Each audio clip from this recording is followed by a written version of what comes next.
New York സിറ്റിയിലുള്ള ഐക്യരാഷ്ട്രസഭയുടെ ആസ്ഥാന മന്ദിരത്തിന് മുന്നിൽ ചെറിയ പ്രതിഷേധങ്ങളും അതുപോലെ തന്നെ ചെറിയ പ്രശ്നങ്ങളും ഉണ്ടായാൽ കൂടി വലിയ ജനശ്രദ്ധ കിട്ടുന്നതാണ്, വാർത്താ പ്രാധാന്യം ഉണ്ടാവുന്നതാണ്. പക്ഷേ അതിനു മുന്നിൽ ഒരു മനുഷ്യൻ ആത്മാഹുതി ചെയ്തിട്ട് തീ കൊളുത്തി മരിക്കുകയായിരുന്നു.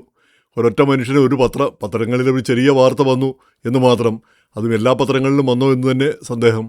ആരെങ്കിലും അതിനെ അനുശോചിച്ചുകൊണ്ട് ഒരു പ്രസ്താവന ഇറക്കിയതായും കണ്ടില്ല. ആകപ്പാടെ ഈ സംഭവം ഹൃദയം നുറുക്കുന്നു, ഹൃദയവേദന ഉണ്ടാക്കുന്നു എന്ന് പറഞ്ഞ് New York city mayor Zohran Mamdani മാത്രം ഒരു പ്രസ്താവന ഇറക്കി. വേറെ ആരും അതേപ്പറ്റി അങ്ങനെ ഒരു സംഭവം അറിഞ്ഞതായേ നടിച്ചില്ല. അല്ലെങ്കിൽ തന്നെ ഒരു പാവപ്പെട്ട മനുഷ്യൻ ചത്താലെന്ത് കെട്ടാലെന്ത് എന്ത് പ്രശ്നം? ഇവിടെ ഈ രാജ്യത്ത് ആരത് കണക്കാക്കാൻ പോകുന്നു?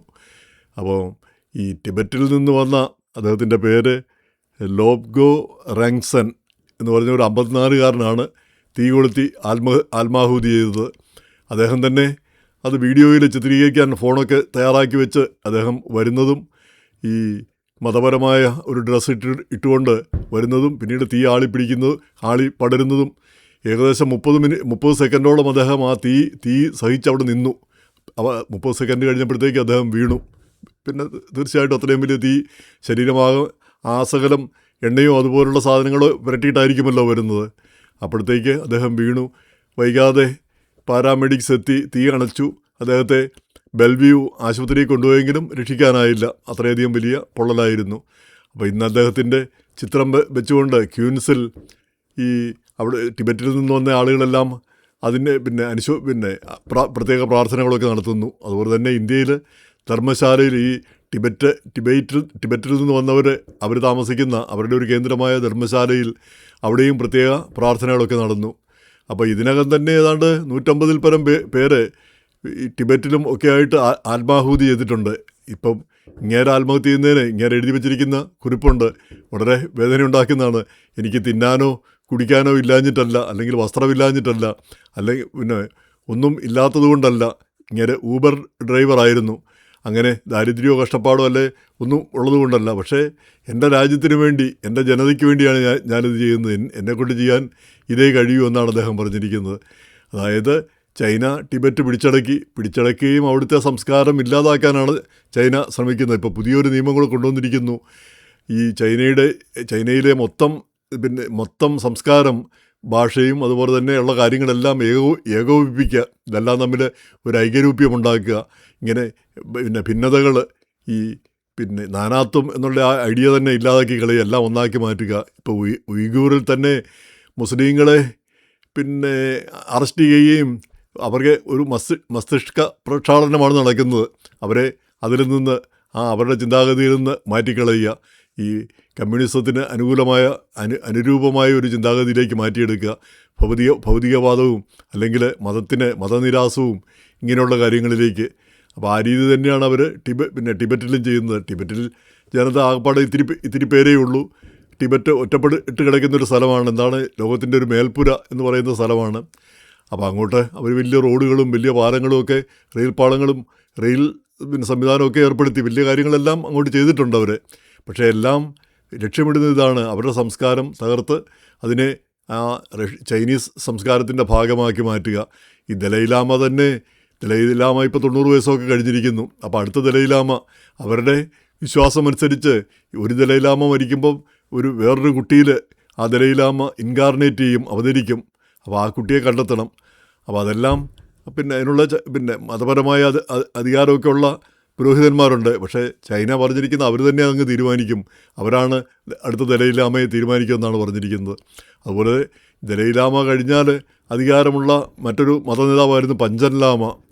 അദ്ദേഹത്തെ ചൈനക്കാർ പിടിച്ചുകൊണ്ടുപോയി. പിന്നെ അദ്ദേഹത്തിൻ്റെ അവതാരമെന്നൊക്കെ പറഞ്ഞ് വേറെ ആരെയൊക്കെ അവരോധിക്കുകയൊക്കെ ചെയ്യുകയുണ്ടായി. എന്തായാലും അതൊന്നും അത്ര വിലപ്പോയതായിട്ട് കാണുന്നില്ല. അപ്പോൾ ഇപ്പോൾ ഈ ടിബറ്റൻ സംസ്കാരം തന്നെ ഇല്ലാതാക്കാനുള്ള കാര്യത്തിന്, ആ നീക്കത്തിനെതിരെയാണ് ടിബറ്റിൽ ഒട്ടേറെ പേര് ആത്മാഹുതി ചെയ്തു. അപ്പോൾ അവരെല്ലാം എഴുതി വെച്ചിരിക്കുന്നത് ഞങ്ങൾ മണ്ടന്മാരോ വിഡ്ഢികളോ ഒന്നുമല്ല, പക്ഷേ ഞങ്ങൾക്ക് ഇതേ ചെയ്യാൻ കഴിയുന്നുള്ളൂ, ഞങ്ങളുടെ പ്രശ്നങ്ങൾക്ക് ഞങ്ങളെക്കൊണ്ട് ഇത്രേ കഴിയുന്നുള്ളൂ, ചെറിയൊരു ജനത, ഇതല്ലാതെ വേറൊന്നും ചെയ്യാൻ കഴിയുന്നില്ല, ഞങ്ങളുടെ ഒരു അൾട്ടിമേറ്റ് സാക്രിഫൈസ് ഇതാണ് നടത്തുന്നത്. അപ്പോൾ അതുതന്നെയാണ് ഈ പാശ്ചാത്യ രാജ്യത്ത് വന്ന ഒരുവിധം സുഖമായിട്ട് ഊബർ ഡ്രൈവറാണെങ്കിലും അയാൾ പറഞ്ഞതുപോലെ തന്നെ ഉടുക്കാനും ഉണ്ണാനും ഉടുക്കാനും ഒക്കെ ഉള്ള ആളാണ്. ഇവിടെ അതിനുള്ള സംവിധാനങ്ങളുമുണ്ട്, ഭാവിയുണ്ട്. പക്ഷേ അതെല്ലാം ത്യജിച്ച് രാജ്യത്തിന് വേണ്ടിയും ജനങ്ങൾക്ക് വേണ്ടിയും ആത്മാഹുതി ചെയ്യുന്ന ഒരവസ്ഥ. അപ്പോൾ ആ മനുഷ്യൻ്റെ പിന്നെ ആ അവസ്ഥ എന്താണെന്ന് നമുക്ക് ഊഹിക്കാവുന്നതേ ഉള്ളൂ. ഇതുകൊണ്ട് പിന്നെ ഇത് ഗുണകരമാണോ എന്ന് ചോദിക്കാം. അപ്പോൾ ഈ ആദ്യകാലത്ത് മതങ്ങളുടെയൊക്കെ നമുക്കറിയാം, രക്തസാക്ഷികൾ, അവരുടെ രക്തത്തിലാണ് സഭയൊക്കെ വളർന്നതെന്നാണ് നമ്മൾ ഈ ക്രൈസ്തവ ചരിത്രമൊക്കെ പഠിക്കുമ്പോൾ നമ്മൾ പിന്നെ മനസ്സിലാക്കുന്നത്. എന്ന് പറഞ്ഞ പോലെ ഇവരെല്ലാം ആത്മാഹുതി ചെയ്യുന്നു. ഇതുകൊണ്ട് വല്ല പ്രയോജനമുണ്ടോ എന്ന് ചോദിച്ചാൽ ഒന്നും തന്നെ ഇല്ല. പ്രത്യേകിച്ച് ചൈന പോലൊരു രാജ്യത്തിന് നേരെ, ചൈനയിൽ അങ്ങനെ വലിയ മനുഷ്യത്വവും മാനുഷിക പരിഗണനയും ഒന്നും കൊടുക്കുന്നൊരു പിന്നെ ഒരു ചിന്താഗതിയല്ല അവിടെ നിൽക്കുന്നത്. അങ്ങനെയുള്ള അധികൃതരല്ല അവിടെ നിൽക്കുന്നത്. നേരെ മറിച്ച് ഇപ്പോൾ ബ്രിട്ടീഷുകാരോ വല്ലതും ആയിരുന്നെങ്കിൽ, അന്നത്തെ ബ്രിട്ടീഷുകാർ ഇപ്പോൾ ഗാന്ധിജിയും മറ്റും നിരാഹാരം കിടക്കുമ്പോൾ എന്നാൽ അങ്ങേര് കിടന്ന് ചത്തുപോകട്ടെ എന്ന് അവർ വിചാരിച്ചില്ല.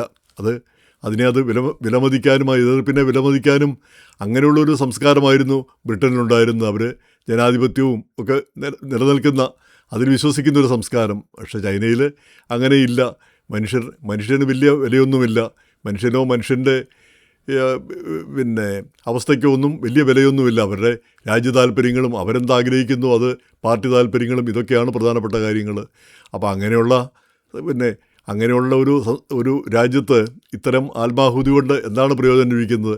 ചത്തയാൾ ചത്തു എന്നല്ലാതെ. പക്ഷേ എന്നാലും ഇത്രയധികം വലിയ ത്യാഗത്തിന് ഒരാൾ മുതിരുമ്പോൾ അതിനെ നമുക്ക് ഒരിക്കലും നിസ്സാരമായിട്ട് കണക്കാക്കാൻ കഴിയില്ല. ഇതിൽ കൂടുതൽ എന്ത് ത്യാഗമാണ് ഒരാൾക്ക് ചെയ്യാൻ കഴിയുക? അത് അദ്ദേഹം ചെയ്തു കഴിഞ്ഞിരിക്കുന്നു. പക്ഷെ അത് വേണ്ടിയിരുന്നില്ല സുഹൃത്തെ. താങ്കളുടെ മരണം കൊണ്ട് പ്രത്യേകിച്ച് ഒരു മാറ്റവും ഉണ്ടാകാൻ പോകുന്നില്ല.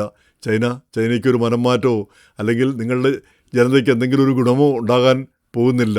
അപ്പോൾ അങ്ങനെയുള്ള സാഹചര്യത്തിൽ മരിക്കുക എന്നുള്ള അൾട്ടിമേറ്റ് സാക്രിഫൈസ് ചെയ്യേണ്ടിയിരുന്നില്ല എന്നാണ് തോന്നിപ്പോകുന്നത്. പ്രത്യേകിച്ച് ഈ രാജ്യത്ത് അമേരിക്കയിൽ വന്നുകൊണ്ട് വേറെ എല്ലാ തരത്തിലും ശ്രമിക്കുക. സംസ്കാരങ്ങൾ ഈ നിലനിൽക്കാനുള്ളത് നിലനിൽക്കും. എത്ര അടിച്ചമർത്തലുകൾ വന്നാലും, എത്ര വലിയ മഹത്തായ രാജ്യമാണെന്ന് പറഞ്ഞാലും, മഹത്തായ ശക്തിയാണെന്ന് പറഞ്ഞാലും അത് എക്കാലത്തേക്കും ഉണ്ടാവില്ല. അത് ഉറപ്പായ കാര്യമാണ്. നമുക്ക് ചരിത്രം പരിശോധിച്ച് നോക്കിയാൽ നമുക്കറിയാം. ഇപ്പം നമ്മുടെ തന്നെ ചരിത്രം നോക്കിയാൽ മതി. മുഗൾ സാമ്രാജ്യം എന്തോരു വലിയ ശക്തിയായിരുന്നു.